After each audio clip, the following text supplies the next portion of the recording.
Hello दोस्तों, मैं हूं अली जो कि अनअकैडमी पे एक वेरीफाइड एजुकेटर हूं। आप सभी का Haidari Study Point YouTube channel पे स्वागत करता हूं। आज के अपनी इस वीडियो में हम लोग चाइल्ड डेवलपमेंट एंड पेडागोगी के बहुत ही important topic principles of learning यानी कि अधिगम के सिद्धांत पर आधारित कुछ महत्वपूर्ण बहुविकल्पीय प्रश्नों को डिस्कस करेंगे, जो कि सीटेट, यूपीटेट और अन्य सभी राज्यों की शिक्षक पात्रता परीक्षा के लिए बहुत ही इंपॉर्टेंट होगा। हमारा ये लेसन पेश किया जा रहा है अली के ज़रिए। आप लोग मुझे अनअकैडमी पे फॉलो करें और हमारे इस यूट्यूब चैनल को ज़रूर सब्सक्राइब करें और इस वीडियो को ज़्यादा से ज़्यादा शेयर करें। तो चलिए शुरू करते हैं। आज का हमारा पहला सवाल पूछा जा रहा है कि निम्नलिखित में से कौन सा युग्म सही है। यहाँ पे फेमस साइकोलॉजिस्ट और उनकी थ्योरी से रिलेटेड 4 युग्म हैं। इन चारों युग्मों में से कौन सा युग्म सही है, ये हमें पता लगाना है। सबसे पहले बात करें पावलोव की। इवान पेट्रोविच पावलोव इनका पूरा नाम था। इन्होंने सन 1904 में अधिगम का एक सिद्धांत दिया, जिसका नाम क्या था? उसका नाम अनुकूलित अनुक्रिया का सिद्धांत या फिर शास्त्रीय अनुबंधन का सिद्धांत, जिसको हम लोग CR थ्योरी यानी कि कंडीशनिंग रिस्पांस थ्योरी कहते हैं। दोस्तों, इस सिद्धांत को देने के लिए इन्होंने प्रयोग एक कुत्ते पे किया। इन्होंने कुत्ते की लार ग्रंथियों का ऑपरेशन किया और कुत्ते के मुंह में एक ट्यूब नली लगा दी और उसको प्रयोग करने वाली एक मेज पर बांध दिया और उसके सामने 2 उद्दीपक, एक अस्वाभाविक और दूसरा स्वाभाविक उद्दीपक रखा। अस्वाभाविक उद्दीपक के रूप में कुत्ते के सामने घंटी बजाई गई और स्वाभाविक उद्दीपक के रूप में उसको भोजन दिया गया। पहले घंटी बजाई जाती थी, फिर कुत्ते के सामने भोजन रखा जाता था। यही प्रोसेस कई बार दोहराया गया तो कुत्ता घंटी और भोजन से अनुकूलित हो गया और दोनों उद्दीपक के मिलने पर वो क्या करता? अपने मुंह से लार को टपकाता था, जिसको ट्यूब नली में एकत्र करके नाप लिया जाता था। कई दिनों तक यही प्रोसेस करने के बाद IP पावलोव ने क्या किया? कुत्ते के सामने सिर्फ अस्वाभाविक उद्दीपक ही रखा, यानी कि उसके सामने सिर्फ घंटी बजाई और उसको भोजन नहीं दिया। तो सिर्फ घंटी बजाने पर भी कुत्ते के मुंह से उतनी ही लार टपकी जितना कि वो खाना और घंटी दोनों के होने पे टपकाता था।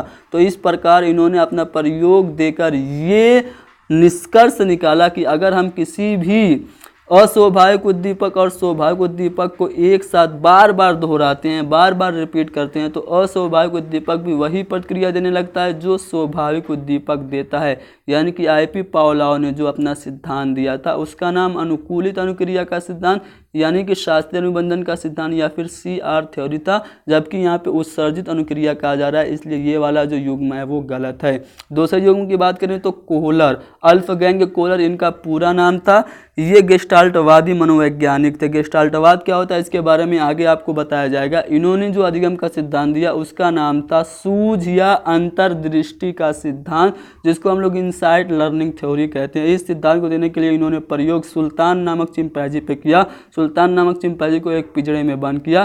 पिंजड़े में 3 बॉक्स रखे गए और पिंजड़े की छत पर केले लटका दिए गए। केले इतनी ऊंचाई पे थे कि सुल्तान उसको हासिल नहीं कर पा रहा था, पा नहीं कर पा रहा था। वो लगातार कोशिशें करता रहा केले को प्राप्त करने की, लेकिन वो असफल रहा। अचानक उसकी सूझ जगी, उसकी अंतर्दृष्टि जगी और उसने देखा कि पिंजड़े में 3 डब्बे रखे हुए हैं। उसने डब्बे को डब्बे पे रखा और उस पर चढ़ के उसने केले को प्राप्त कर लिया। इस प्रकार से कोहलर ने अपना ये प्रयोग देकर ये निष्कर्ष निकाला कि जब भी हम किसी भी लर्नर्स के सामने सिचुएशन बनाते हैं तो वो क्या करता है? उसकी अंतर्दृष्टि जगती है और वो प्रॉब्लम्स के सामने होने पे ही वो अधिगम कर पाता है। एडवर्ड L थॉर्नडाइक की बात करें तो इन्होंने जो अपना सिद्धांत दिया, उन्होंने सीखने का सिद्धांत दिया यानी कि अधिगम का सिद्धांत दिया, जिसमें उन्होंने सीखने के 3 मुख्य नियम दिए, जिसमें पहला था तत्परता का नियम, दूसरा था अभ्यास का नियम और तीसरा था प्रभाव का नियम। और इन्होंने सीखने के जो गौड़ नियम दिए उनकी संख्या 5 थी। इसके अलावा इन्होंने सीखने का बहुत ही महत्वपूर्ण नियम प्रयास एवं त्रुटि का सिद्धांत दिया यानी कि ट्रायल एंड एरर थ्योरी दी। इस थ्योरी में उन्होंने प्रयोग किया था एक बिल्ली पर और उद्दीपक के रूप में मछली के टुकड़े को रखा था। BF स्किनर की बात करें तो BF स्किनर ने जो अपना सिद्धांत दिया था वो सिद्धांत क्या था? उसका नाम क्रिया प्रसूत अनुबंधन का सिद्धांत या फिर क्रिया प्रसूत साहचर्य सिद्धांत था। इन्होंने इस सिद्धांत को देने के लिए किस पे प्रयोग किया था? चूहे पर और कबूतर पे किया था। और इन्होंने ये निष्कर्ष निकाला कि जब हमें किसी भी लर्नर्स को पुनर्वलन देते हैं उसको थोड़ा सा सफलता मिलती है, थोड़ा सा सफलता उसको मोटिवेट करती है, उसको पुनर्वलन देती है। तो यहाँ पे हमने चारों ऑप्शन को डिस्कस कर लिया। चारों ऑप्शन पे डिस्कशन करने के बाद आपके सामने जो दूसरा वाला ऑप्शन दिख रहा होगा वो सही है, क्योंकि जो कोहलर थे उन्होंने सूझ या अंतर्दृष्टि का सिद्धांत दिया था। अगला सवाल ये कि सामाजिक अधिगम का सिद्धांत यानी कि सोशल लर्निंग थ्योरी किसने दिया था? तो दोस्तों इस सिद्धांत को किसने दिया था? अल्बर्ट बंडूरा नामक मनोवैज्ञानिक ने दिया था। इस सिद्धांत को देने के लिए उन्होंने 30 बच्चों को लिया और 10-10 बच्चों की टोली बनाई और प्रत्येक टोली को बार बार उन्होंने फिल्म दिखाई। जिस टोली ने हिंसात्मक फिल्म देखी थी उसने रियल लाइफ में भी हिंसा करना शुरू कर दिया।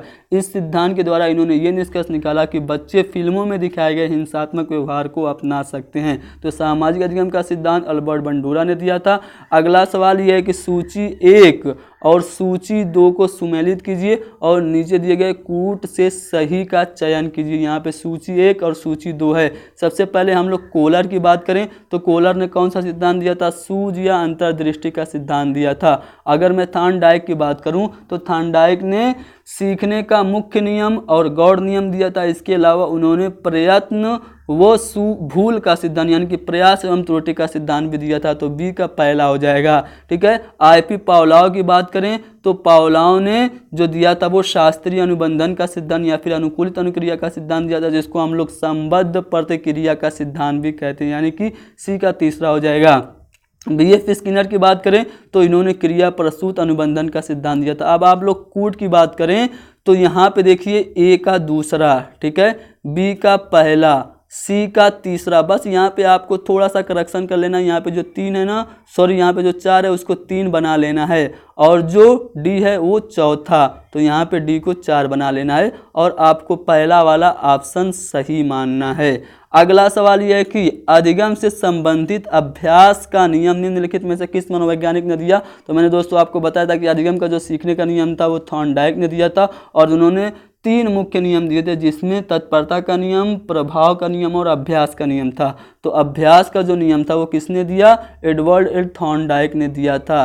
अगला सवाल के निम्नलिखित में से किसे अनुबंधन अनुक्रिया का सिद्धांत दिया? अनुबंधन अनुक्रिया का सिद्धांत कौन है? इसी को हम लोग कहते हैं अनुकूलित अनुक्रिया का सिद्धांत, जिसको हम लोग शास्त्रीय अनुबंधन का सिद्धांत भी कहते हैं और इस सिद्धांत को हम लोग CR थ्योरी यानी कि क्लासिकल कंडीशनिंग थ्योरी भी कहते हैं। तो इस सिद्धांत को आईपी पावलोव ने दिया था। प्रयोग किस पे किया था आपको पता है? कमेंट करके बताइए। अगला सवाल है कि सीखने के अंतर्दृष्टि सिद्धांत को किसने बढ़ावा दिया? तो सीखने का जो अंतर्दृष्टि सिद्धांत है उसको हम लोग कहते हैं सूझ या अंतर्दृष्टि का सिद्धांत यानी कि इनसाइट लर्निंग थ्योरी। इस थ्योरी को किसने दिया? मैंने आपको बताया था अल्फ्गैंग कोहलर ने। अल्फ्गैंग कोहलर कौन थे? ये गेस्टाल्टवादी मनोवैज्ञानिक थे। तो हम कह सकते हैं कि सीखने के अंतर्दृष्टि सिद्धांत को बढ़ावा गेस्टाल्टवादी सिद्धांतवादी ने दिया था। अब गेस्टाल्टवाद क्या होता है इसके बारे में आपको बता दूं। जो गेस्टाल्टवादी मनोवैज्ञानिक थे वो प्रत्यक्षीकरण पे बल देते थे, यानी कि उनका मानना ये था कि अधिगम तभी होगा जब समस्या लर्नर्स के सामने होगी। दोस्तों गेस्टाल्टवाद की स्थापना कब हुई? इसके संस्थापक और प्रवर्तक कौन कौन थे इसके बारे में आपको बता दूं। तो गेस्टाल्टवाद की स्थापना सन 1912 में जर्मनी में हुई। किसने की? मैक्स वर्दिमर ने। और इनके जो सहयोगी थे वो कर्ट कोफका और अल्फ्गैंग कोहलर थे। कोहलर ने ही सूझ या अंतर्दृष्टि का सिद्धांत दिया था।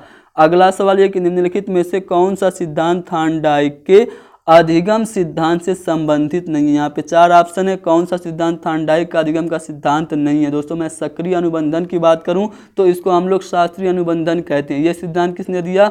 आईपी पावलोव ने दिया था। तो यही वाला हमारा आंसर जो होगा वो सही होगा। जबकि मैं बाकी के ऑप्शन की बात करूं तो प्रयास एवं त्रुटि का सिद्धांत थॉर्नडाइक ने दिया, सबको पता है। इसी सिद्धांत का जो दूसरा नाम है वो है उद्दीपन अनुक्रिया का सिद्धांत यानी कि CR थ्योरी। इसी सिद्धांत को हम लोग संयोजनवाद चयन का सिद्धांत भी कहते हैं। तो यहाँ पे जो B, C और D है ये क्या है? ये थॉर्नडाइक से संबंधित है, जबकि जो पहला वाला ऑप्शन है सक्रिय अनुबंधन ये आईपी पावलोव से संबंधित है। अगला सवाल ये है कि अधिगम के संदर्भ में शिक्षा शास्त्रियों और मनोवैज्ञानिकों ने विविध प्रकार की परिभाषाएं दी हैं। इन परिभाषाओं के अनुसार अधिगम कैसी चलने वाली एक प्रक्रिया है। तो दोस्तों, क्या अधिगम जीवन पर्यंत चलता है या फिर किशोरावस्था तक चलता है, वृद्धावस्था तक या फिर युवावस्था तक? तो दोस्तों, सबको पता है, विकास की बात करें या फिर अधिगम की बात करें तो ये माँ के पेट से और मरने तक चलता है, यानी कि अधिगम जो है वो जीवन पर्यंत चलने वाली एक कंटिन्यू और निरंतर प्रोसेस है।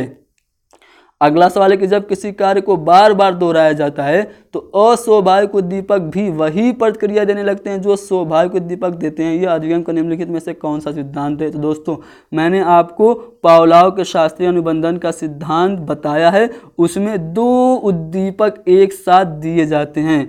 अस्वाभाविक उद्दीपक के रूप में घंटी बजाई जाती है और स्वाभाविक उद्दीपक के रूप में खाना दिया जाता है। खाना और घंटी दोनों एक साथ चलता है, लेकिन अंत में सिर्फ घंटी बजाई जाती है तो वो भी उतना ही रिएक्शन करता है। तो जब हम किसी काम को बार बार दोहराते हैं तो अस्वाभाविक उद्दीपक वही प्रतिक्रिया देने लगता है जो स्वाभाविक उद्दीपक देता है। ये अधिगम का शास्त्रीय अनुबंधन का सिद्धांत, जिसको हम लोग अनुकूलित अनुक्रिया का सिद्धांत कहते हैं, है। इसको किसने दिया था? I.P. पावलोव ने दिया था।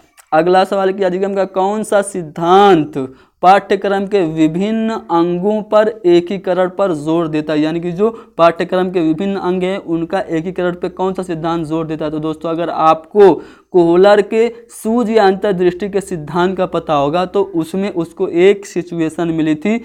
उसके सामने छत पे केले लटक रहे थे और डब्बे बिखरे हुए थे पिंजड़े में। तो उसने क्या किया? उसने एकीकरण किया, डब्बे पे डब्बा रखा और उस पर चढ़ के उसने केले को प्राप्त किया। यानी कि जो गेस्टाल्ट सिद्धांत है, जिसको हम लोग कहते हैं सूझ या अंतर्दृष्टि का सिद्धांत, ये जो सिद्धांत है वो पाठ्यक्रम के विभिन्न अंगों के एकीकरण पे बल देता है।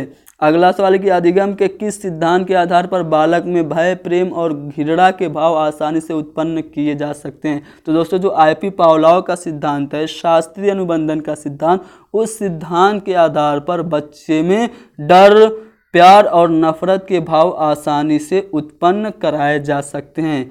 आखिरी सवाल यही था। मिलते हैं हम लोग अगले वीडियो में, जिसमें हम लोग बाल विकास और शिक्षा शास्त्र के कुछ और महत्वपूर्ण टॉपिक को डिस्कस करेंगे। दोस्तों, यहाँ पे हमने डिस्कस किया लगभग 11 या 12 सवाल जो कि बहुत ही इंपॉर्टेंट थे यूपी टेट की परीक्षा की दृष्टि से। अधिगम से संबंधित 2 सवाल यूपी टेट में ज़रूर आते हैं। इस वीडियो को आप लोग ज़्यादा से ज़्यादा शेयर कीजिए। मेरा नया चैनल है, आप लोग मेरी हेल्प कीजिए और इस चैनल को फेमस कर दीजिए। Thank you very much. Best of luck for your exam. मिलते हैं अगले वीडियो में।